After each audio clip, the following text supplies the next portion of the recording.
ఎందుకు ఆ జూబ్లీ హిల్స్‌లో ఉన్న ఓటర్‌ని ఎందుకు చెప్పలేదు మేమున్నాం మీకు అని. మా బీజేపీకి ఓటేయండి. మాకు ఇవాళ గెలిపియండి. మాకు గెలిపిస్తే నెక్స్ట్ బీజేపీ గవర్నమెంట్ వస్తది. ప్రతిసారి చెప్తారు కదా అక్కడిక్కడ. బెస్ట్ బీజేపీ గవర్నమెంట్ వస్తది. బీజేపీ గవర్నమెంట్ వస్తది. నాకైతే ఇంకా 50 సంవత్సరాలైతే కనబడతలే బీజేపీ గవర్నమెంట్ వస్తదని. ఈ విధంగా ఎళ్తే ముందు. ఈ ముండితనంతోని ముందుకెళ్తే బీజేపీ గవర్నమెంట్ ఇంకా 50 సంవత్సరాలు కూడా కష్టమే. చాలా కష్టం. నేర్చుకోండి. వేరే నేతలతోని కొద్ది నేర్చుకోండి. ఏ విధంగా గెలవాలే? ఏ విధంగా ఓటర్‌ని మన వైపు మళ్ళాలే?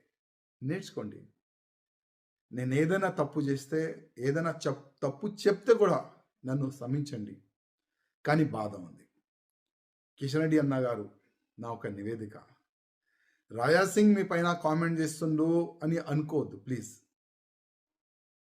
ప్లీజ్.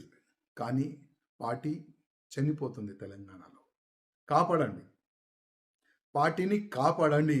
ఇదే నా ఒక్క నివేదిక మా కిషన్ రెడ్డి గారితోని, మా బండి సంజయ్ గారితోని, మా లక్ష్మణ్ గారితోని.